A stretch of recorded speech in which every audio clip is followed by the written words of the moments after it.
You guys have two coming up. Well, one that you're currently in the middle of, Faetopia, and then the Fairy Freedom Village. And just so excited to be working with you. It's going to be really, that's going to be really You've been actually a big part of both of those. You know, Faetopia has been wonderful. We did it 2 years ago, before we were the Fayboy Collective. And this year, when we found out we had the space again, thank you, JD, the owner of Cafe Floor. Amazing. Hooked us up with the space.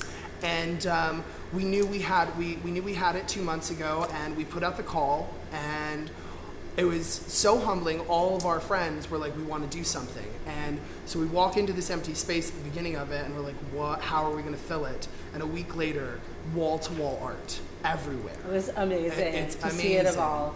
And every night we have a different event.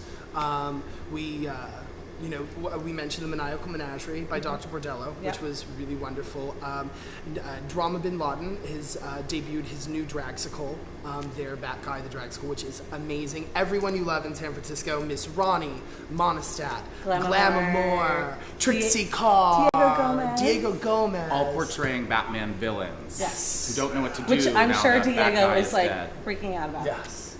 Ambrosia Salad. Yes. Director, Ambrosia Salad, actually. And one of the things I should mention, a year ago, Zach actually gave me a book that was Faggots and Their Friends. Absolutely. And it was a really beautiful moment where, before we did the Fairy Freedom Village, he gave me 2 books and said, you know, I feel like you are one of us, and gave me 2 so that I could gift to somebody else. And so I gave that other one to Vane. Really? Yeah. Do you know the story about how that happened? How we got the those Harry books? Hay background? No, the books themselves? Books. So Faggots and Their Friends was written in 1978 by Larry Mitchell, and we all in the community, in the radical fairy community, you know, this is one of the texts that we look to, you know, for inspiration.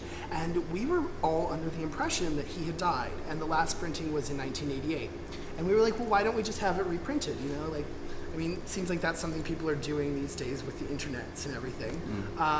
And so Kyle, being the brilliant, you know, master of the internet that he is, starts figuring this out and discovers Larry Mitchell is actually alive. Woo! Larry Mitchell lives. Larry Mitchell lives. He's coming on the show.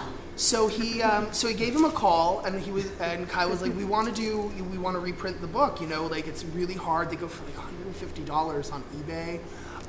And Larry's like, well, you know, I don't know you guys. You sound fabulous. How about I just send you a box of the last printing? So we got 150 copies to spread in the city. Nice. And he has been such a supporter. He's given us the rights to do with it whatever we would like to. If you come down to Faetopia, you can see a bunch of the prints we have up there of the original artwork, which is amazing. So it's been really cool to be like working on that project as well. It's nice to, you know, be sort of in the underground and then reach out to someone who's bigger than you and actually have that acknowledgement and feel like you're doing something good in the world, and that we're actually all connected and, you know, feeling really good, and, you know, it's so important. Yay, cheers! Cheers to that!